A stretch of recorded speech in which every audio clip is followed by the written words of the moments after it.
Welcome to Moving Forward with Young Voices. I'm Brian Hyde, and I am joined by Eric Peterson. Eric, you're a familiar voice on this program, although it sounds like your circumstances have changed since the last time we spoke.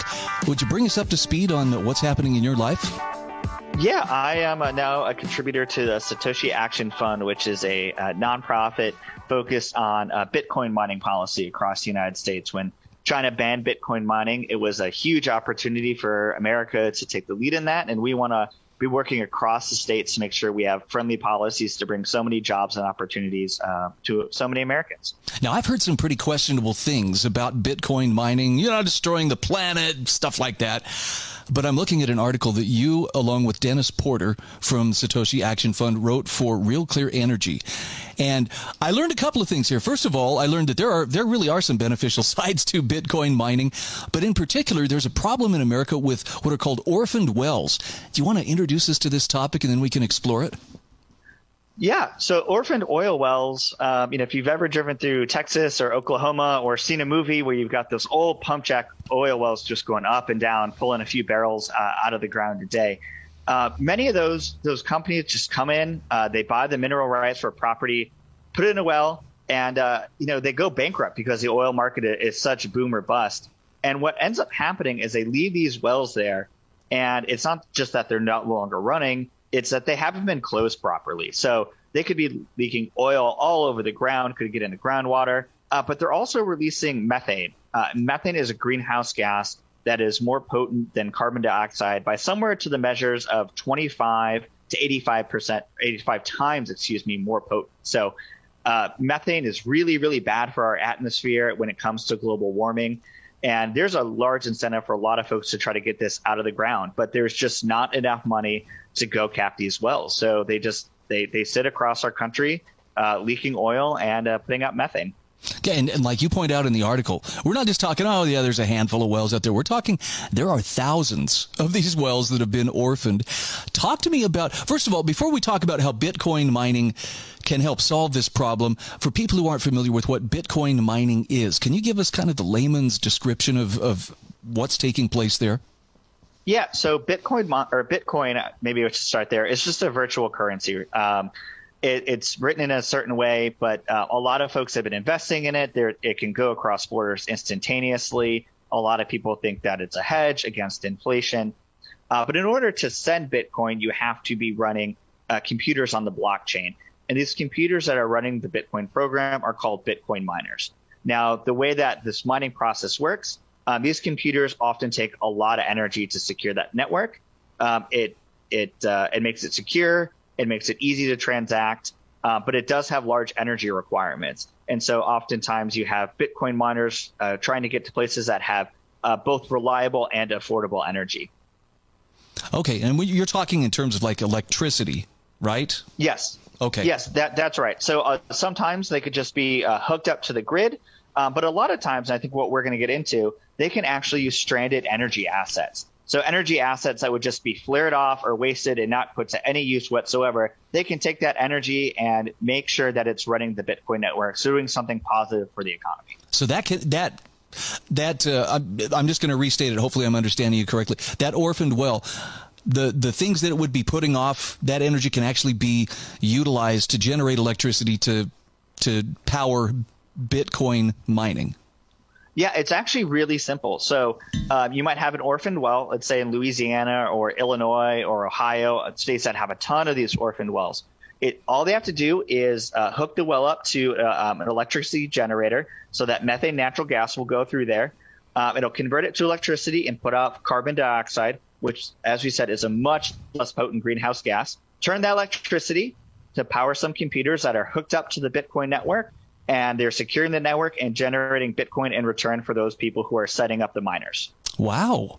Okay, so how far or how on site do those mining operation computers have to be? Is this something that can be a long distance away as long as there's power being generated there at the site?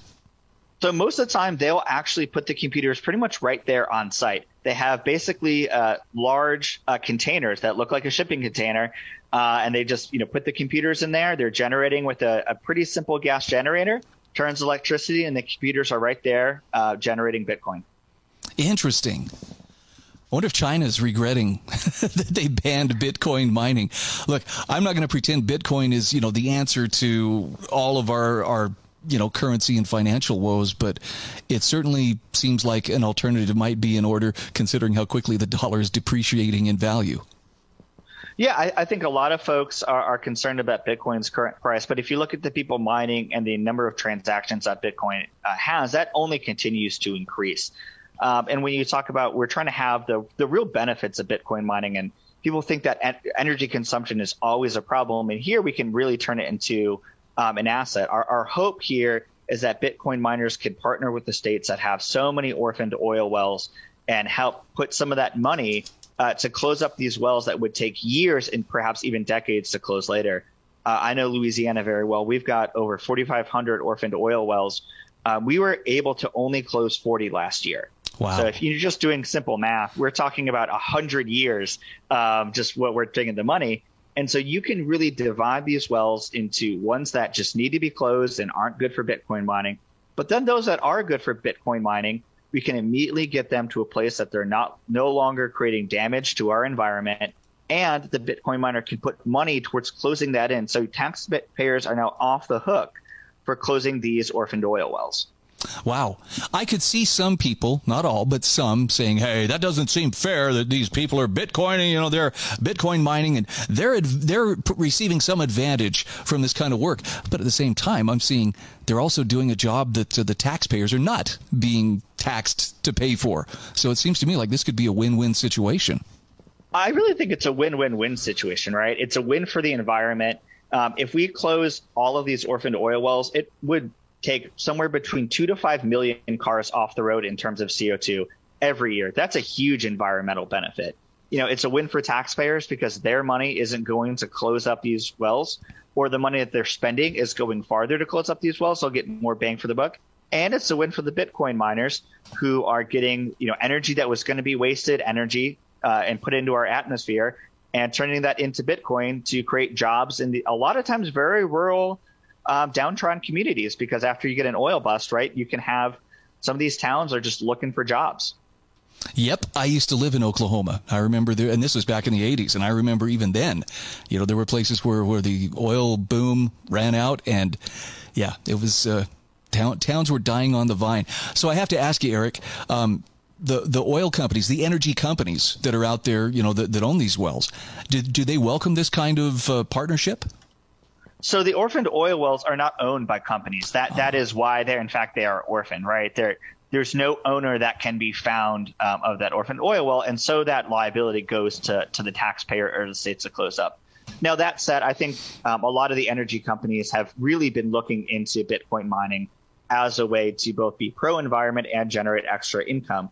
If you go to North Dakota, for example, they have a ton of flared natural gas. They have very strong flaring rules. And a lot of Bitcoin miners have been able to partner with them so they're not just flaring that gas, but turn it into Bitcoin, generating a return. And again, doing something better for the environment that would be happening otherwise. So it's a win-win situation for both energy companies, the environment, and the Bitcoin miners. Is there anything either from a regulatory or just a political standpoint that stands in the way of this becoming a more widespread practice? Or is it just something that takes some time to catch on and spread? I think what's going to happen here and what we're hoping to do at Satoshi is bring this idea to state lawmakers. We've had a lot of great conversations with folks who are very excited about what's going on here. And I think that they just need the idea. They need some legislation. They need to understand this better. So education is something that we're really thinking about. We hope the op-ed gets spread around. We've been spreading it around and tweeting it out. And we've got a lot of great responses. And we're very excited about all that. All right, we got about a minute left here, Eric. I want to shift gears just briefly, just because I know that you are pretty knowledgeable about Bitcoin, and with some of the currency instability that we're seeing, not just in the dollar but in other currencies around the world. What's your take? I know Bitcoin and other cryptos have been pretty volatile, but is Bitcoin still, in your mind, kind of a worthwhile place to explore? Yeah, for all the cryptocurrencies that have gone down, I mean, Bitcoin remains the one that people trust the most. It has the longest track record. Institutions continue to adopt Bitcoin as either investment portfolios or payment methods.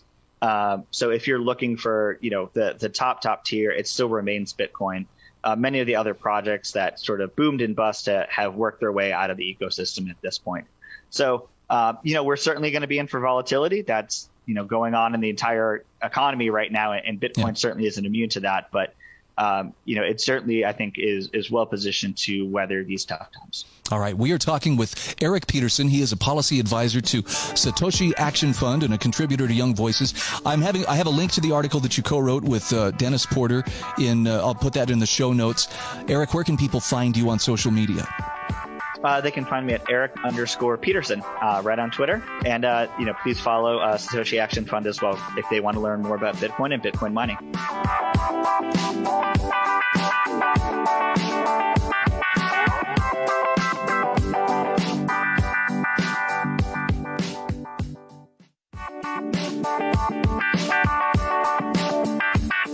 Welcome back to Moving Forward with Young Voices. I'm happy to welcome Caleb Franz back to the show.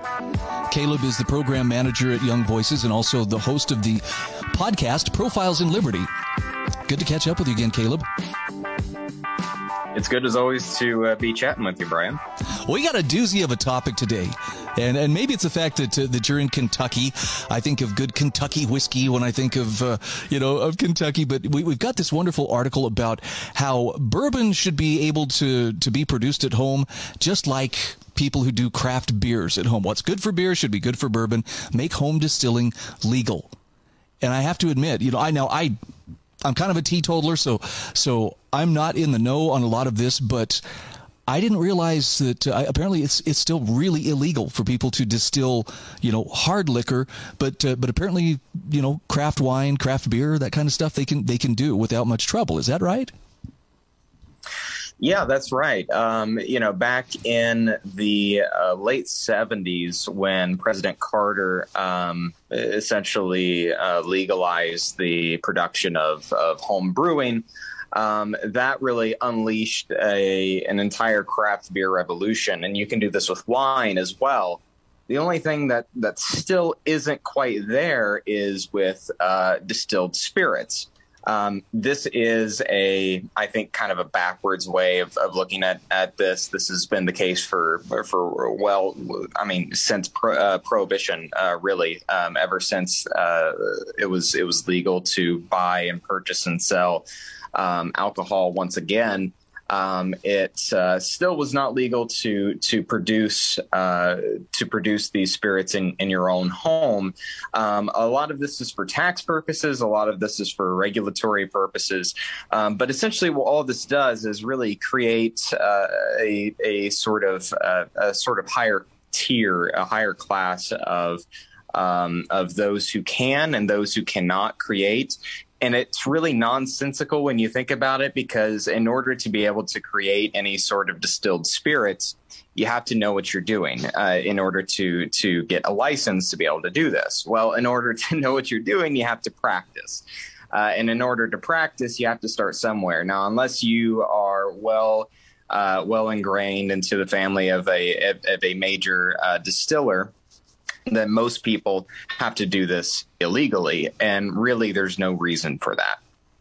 So I have to ask, why was it that this remained illegal? Okay, Prohibition came and went. I mean, my parents were little kids when Prohibition ended, but talk to me about why was it still illegal? I guess at that time it was still illegal for people even to do home brew beer and that sort of thing. Was there a reason why that was kept off limits to the public?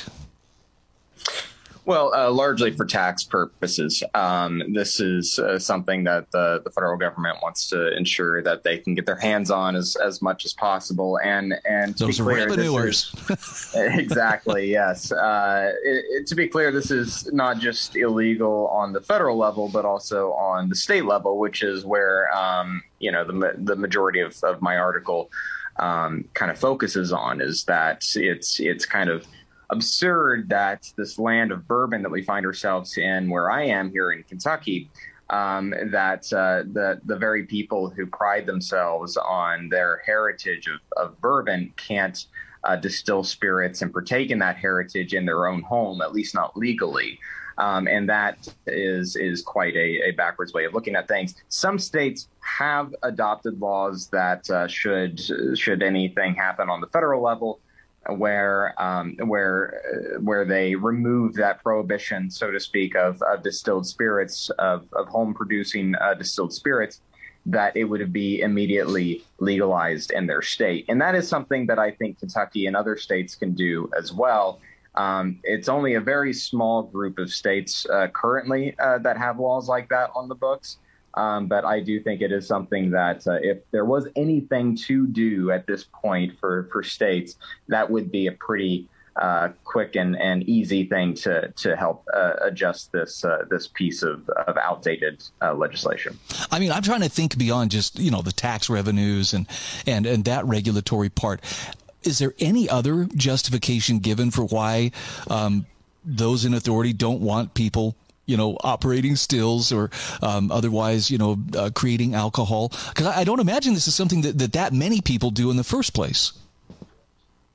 Well, one argument is that it is more dangerous. There's the greater potential for explosions to occur in craft distilleries as opposed to creating beer or wine.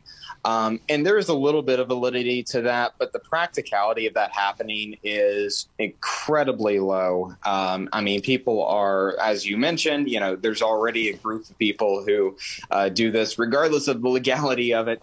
And you don't really see home stills blowing up on the nightly news every other week. This is not something that is, I think, it's something that should be taken into consideration. People should obviously know what they are doing, but there's a way to go about that, and there's a way to even regulate that without completely prohibiting the practice in and of itself. And I think that's really the clear takeaway, is that we can be smarter about this than just having a blanket ban saying absolutely no one can practice this in their home whatsoever. Yeah. The act of distilling is not criminal in and of itself, is it?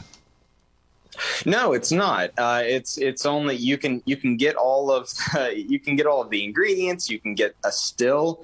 All of that is perfectly legal. The only thing that makes it illegal is, of course, whenever you transition from whatever it is that you're working on into actually producing alcohol. If you want to distill water, you can do that. There's plenty of things that you can distill that is perfectly legal to do so.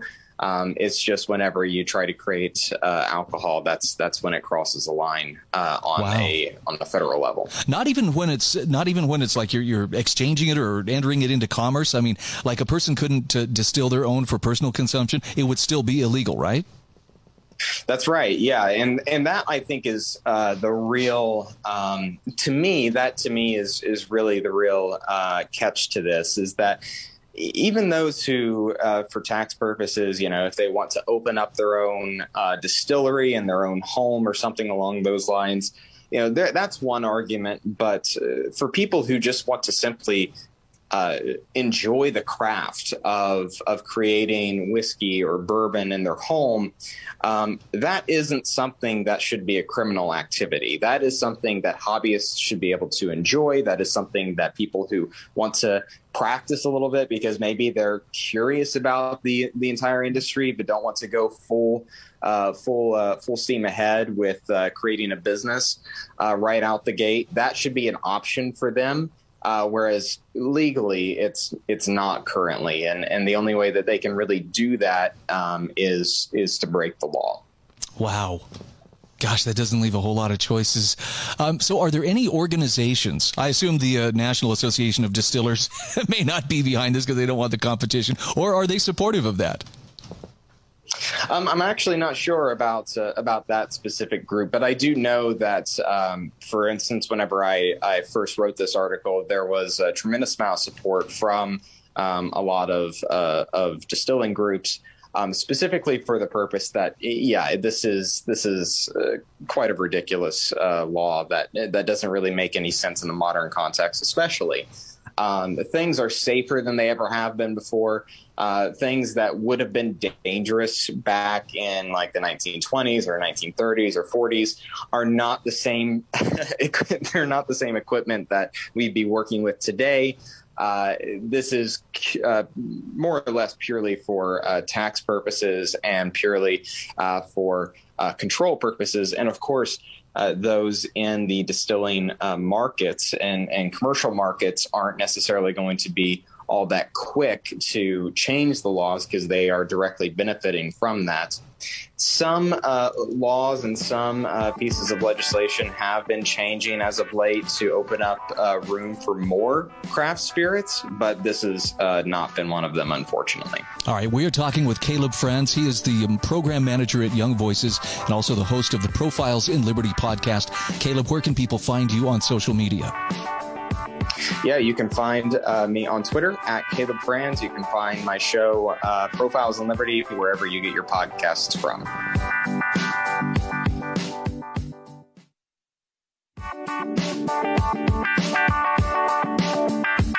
Welcome back to Moving Forward with Young Voices. Happy to welcome a familiar voice back to the program. That would be Amanda Griffiths. Amanda, thank you so much for joining us today. Thank you so much. It's wonderful to be back, Brian. So for the sake of people meeting you for the first time, tell us just a little bit about yourself.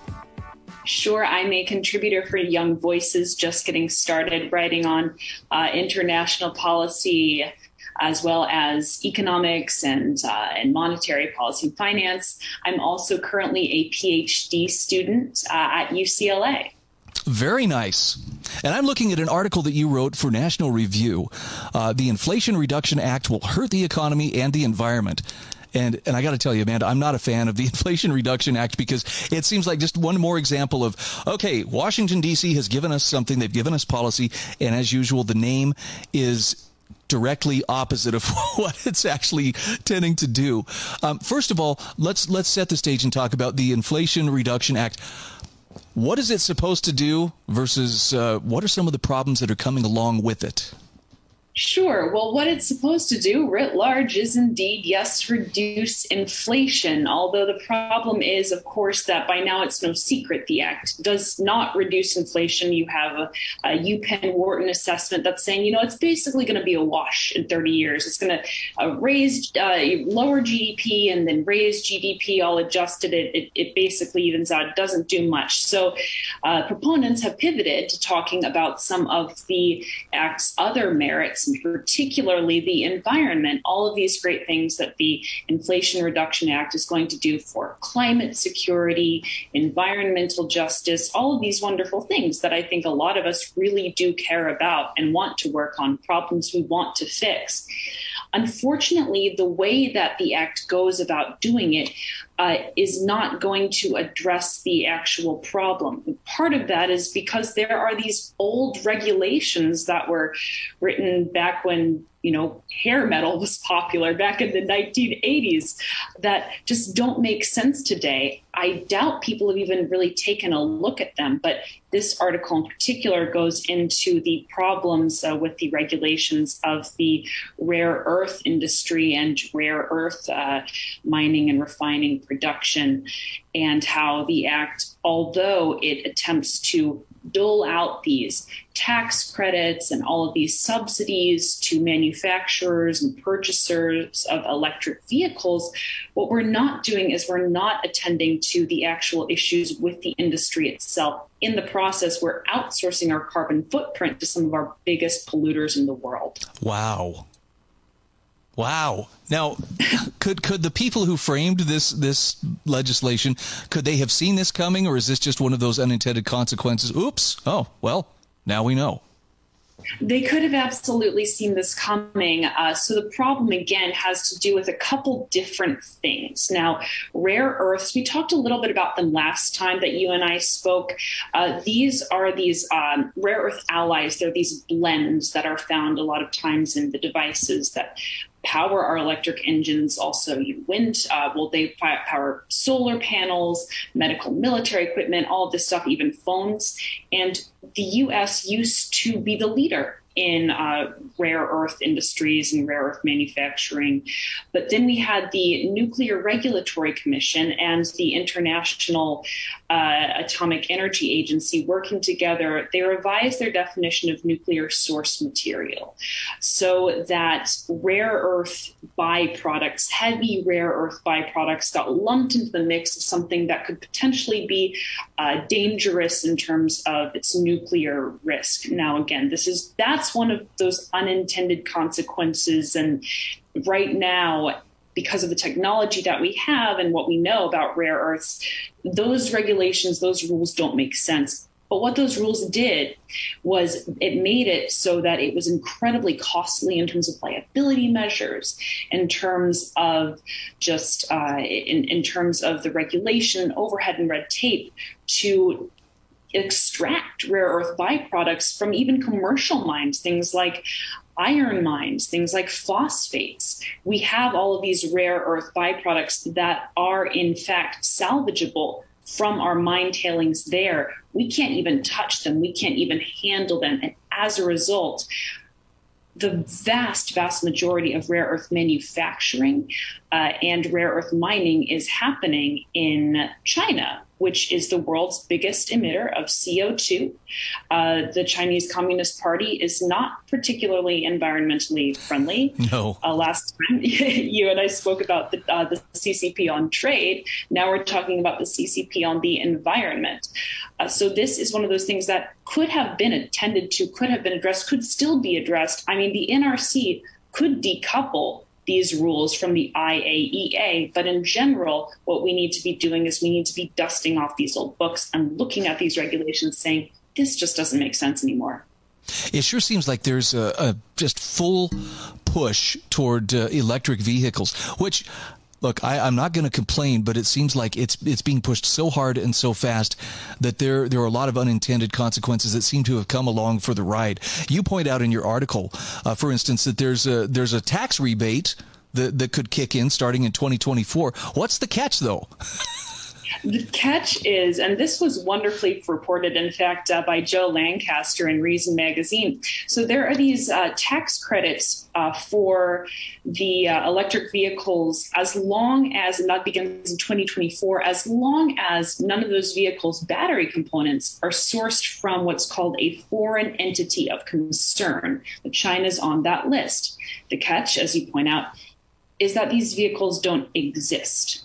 And the reason that these vehicles don't exist are partly because that we have our hands tied here. U.S. industries have their hands tied when it comes to manufacturing these batteries, these battery components. Perhaps we could get to a place where we're sourcing, or some of our allies are sourcing these materials domestically. But the problem is, as I also talk about in the article, even rare earths and battery components that are sourced in the U.S. and Western Europe often have to be sent to China for processing. And that alone, that transportation cost alone, is driving up our carbon footprint. So these vehicles don't exist. We have all of the incentives we need to manufacture green tech. The incentives are not the problem. We don't need subsidies. We don't need Band-Aids. What we need are rolling back this bureaucratic red tape. No, you are speaking my language. So government just needs to get out of the way in order to make this work. They do. And there are ways that what we have now is we have this wonderful market incentive. People want to be helping the environment. People want to be buying products that are going to be helpful for the environment. And they want to be using companies and relying on companies that are helping the environment. Now, relying on companies that rely on sourcing from CCP-backed industries, as the majority have to today when we're talking about EVs and electric vehicle batteries and equipment, that's not environmentally friendly. That's our dirty little secret when it comes to what we do for the environment. We cannot have a lower carbon footprint as long as that carbon footprint is tethered to China's. And so what we need to do is, yes, we need to look at these regulations and say, this isn't working anymore. We need to power American industries in a way that is green and efficient and is going to help the environment. We've got about 2 minutes left, Amanda. Talk to me about what can be done with, for instance, the tailings from mining operations that are already taking place here in America. You mentioned that there's an overlooked opportunity there to utilize some of those tailings. Absolutely. So it would take a long time to revamp rare earth mining here, but we don't have to reopen new mines. What we can do is a wonderful couple of pieces by Ned Manmula. Now we have these tailings, these byproducts that have recoverable rare earths from commercial mines, iron, titanium, phosphates. If we could just extract those tailings of rare earths from existing mining operations, what the estimate is that we and our allies combined could account for about 65% of global rare earth demand. And we don't have to kick any subsidies. We don't have to spend money opening any new mines. We can do that right now today. Something you point out in your article, too, that I thought really grabbed my attention was this isn't one of those polarized, look, it's either this or it's this.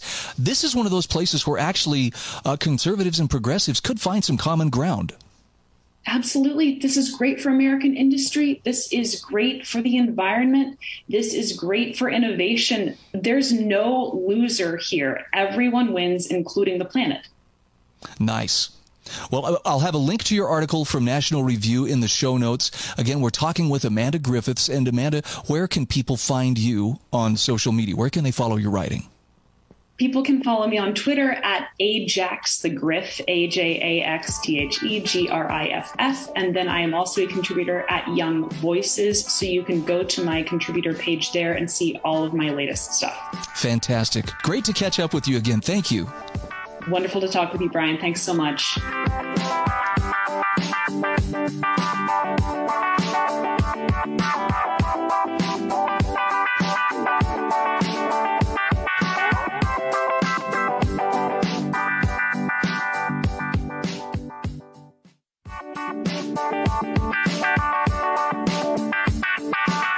Welcome back. This is our fourth and final segment of Moving Forward with Young Voices.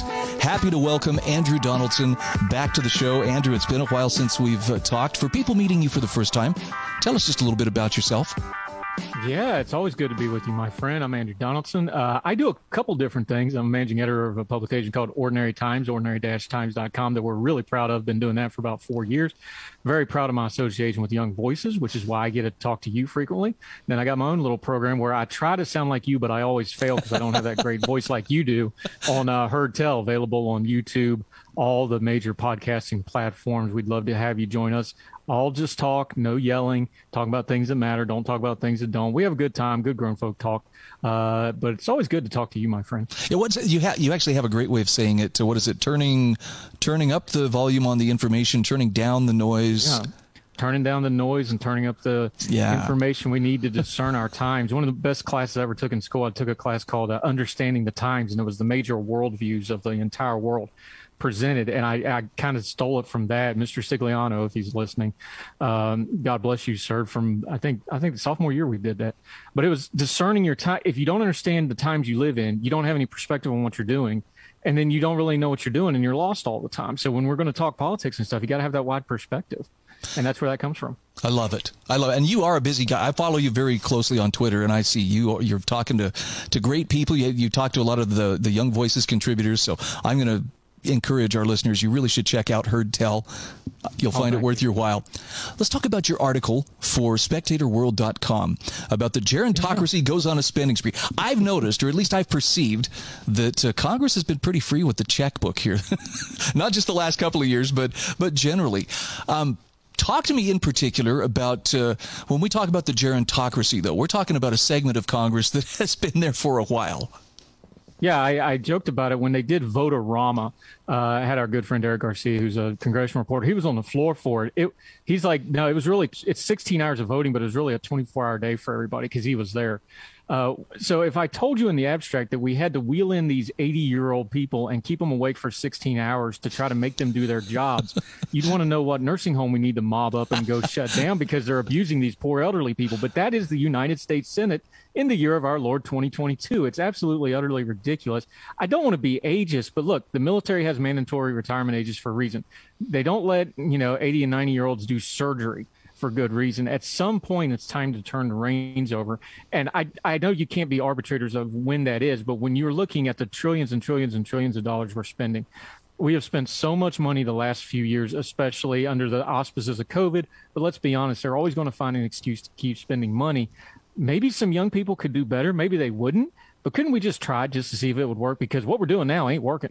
There's a moral component here, too. And I'm thinking back to, I don't remember who Thomas Jefferson was writing to, but there was a letter that I've heard referred to as Earth is for the Living. And in it, he makes the case it's immoral for a generation to create debt that they cannot pay off within their lifetimes. In other words, to hand that down to generations that had no say whatsoever in the creation of that debt. And I think about that a lot as I see what's playing out in front of us. Yeah, I have a family member who will go unnamed here, but he bought a very nice RV recently. He upgraded from his old RV to the really nice one. He's late into his 70s, Vietnam vet, lost a leg in Vietnam. God bless him. He deserves everything he gets in life. But I asked him about it. I was like, he's like, hey, you really spent some money there. He's like, oh, no. He's like, I just got the lowest payment possible because I'm going to be dead long before it paid off. So I didn't care. So I stretched it out as far as I can. The problem is that's how I think some people in our Congress are doing it. And by the way, this isn't just the old ones. The young ones are just as bad at this because we have some real dullards that are, probably 40 or under in the U.S. Congress and the U.S. Senate. But I think there's something to that. There's no ownership of it. It's I'm holding this office. I'm going to get mine and to heck with what is country. What happened to stewardship as a principle in elected office of like, look, you're just there temporarily. You need to hand it off better than you found it. I don't hear almost anybody talking about stewardship in relation to their elected office. Boy, if they would do that and they would adhere to it, forget politics and ideology. If they just do that little piece of it, how much better would our country be? Oh, I think that's a fair point. Okay, so I have to ask this, Andrew. Is there anything that could break the momentum of the spending machine as it's currently running? Because it sure seems like it's got a pretty good head of steam built up here. Yeah, and here's the real twisted part of this nobody wants to deal with is, what is the part of the U.S. government that we have the most say, us, the voters, the normal folks, that we have the most say over? Well, it's Congress and the Senate. Every 2 years, everybody in the House, and a third of the Senate every 2 years comes up to election. And yet that is the part of the government we seem to do the least change of. Incumbency is a massive advantage. We very rarely want to turn things over. We leave the same people in over and over again as long as they do well for us and not the general public. And we leave these folks in office for years and years and years, sometimes decades with these folks. It really is on us. And until the American people, I hate to phrase it this way because I need a better terminology for it, but we just have an amazing amount of lack of give a damn. They just don't want to pay attention to this until it hurts us, until we have a COVID crisis, until we have an economic crisis, until gas prices get high, until we have a war abroad that affects things. Then they want to pay attention, and we want to pay attention for just a moment. Until we pay attention long term and we take a look, we started out talking about perspective. The American people are not good at perspective and not good at long term planning. Until we're better at that, we're not going to hold our elected officials more accountable. This is going to be on us to fix. Okay, I got to throw this question out for you, too. What if there were to come a point where there's a groundswell of support for the idea of, look, I didn't agree to this debt. And maybe some of the upcoming generations just say, we had no say in this matter. Therefore, we're not going to take on this debt. Then what? Yeah, this is going to be, we just saw this with the student loan debt issue because it's going to get tied up in court. It's probably going to get knocked down in court after it's already started. So these poor folks are going to get jerked around again here in another year and a half, however long it takes. We're going to have this debate on not only student loan debt, but on national debt. We have municipalities that are failing in their debt. We've already seen it where the federal government's going to be like, well, should the government bail out municipalities? Should they bail out cities? They may have to bail out whole states. We better get a handle on debt and who's going to pay and why. I think you have a very pertinent question that we don't have good answers for because we've never really considered it. What do you do when you have segments of the country that are more irresponsible than other segments of the country? We have a pluralistic, wide society, and unfortunately our representation represents that. I don't have a good answer for that question, but here's the problem. We're not even wrestling. Have you heard any national level politician ask that same question you just asked me? They that's wouldn't something dare. we should be. No, but that's what we should be wrestling at, is like, how do you make the system work as well as it can? It's easy to bash it. I bashed it. You bash it because it deserves to be bashed. But it's got to function. And we don't want to do the base level function stuff like pay our debts, like be accountable, like do the nuts and bolts of government that don't have big buzzwords and don't have easy to notice things in the Twitter sphere and on Facebook and at the polls that get you votes real quick. But that's the stuff that's actually doing the job you're assigned to do. And until they do that, we're going to keep making the mess worse and worse. Is it likely that as this gerontocracy, the people like Dianne Feinstein, Bernie Sanders, and others who've been there for, decades, I'm trying to be gentle with this, as they go the way of the world, as they pass on and others take their place, is there any possibility of change, or is this just kind of the way that Congress gets locked into, this is how we do things? I fear it'll be something catastrophic. We've seen it before, whether it's something like a 9/11, whether it's something like World War II, whether it's something like a depression, even the housing crisis of the 2000s, that had wide-ranging political repercussions as we look back on it. Usually it takes something to shock everybody, unfortunately, and unfortunately it's usually something bad. We got a lot of bad on the horizon if you look around both the world and domestically, so I'm afraid it's going to be something like that. I wish we wouldn't do it that way, but my fear is it'll be that. Hopefully the next generation does a little better than what we are currently doing, my friend. I think the only optimistic point that I could add to that is it is going to suck. It's going to be painful, but it's a season. And if we are willing to pass through it, I think what would be on the other side would be a lot more hopeful. But yeah, we've kind of painted ourselves into a pretty ugly corner, at least at the moment. Yeah, embrace the suck, the drill sergeant said. But eventually the run does end and the day does end and you do get to dinner and you do get back in your bunk and you start again the next day. We'll get through it, but there's going to be a lot more pain involved in it because we don't do the little things we need to do. But we can get through it if we just stick together and have a little faith, my friend. All right, we got about a minute left here. Andy, is there anything on your radar screen that you see as a positive these days? There's a lot of negative stuff going on. Lord knows I'm talking about it all the time. What do you see that is giving you a reason to smile? I always end our show on some kind of charity thing or somebody doing a donation thing. The charitability of the is still there. So even though our politics get uglier and uglier, and I don't know that they're even worse, I think they're just louder because of social media. Look around your communities. Times are tough. People are helping each other. People are doing charity work. They're doing food drives. They're doing flood reliefs.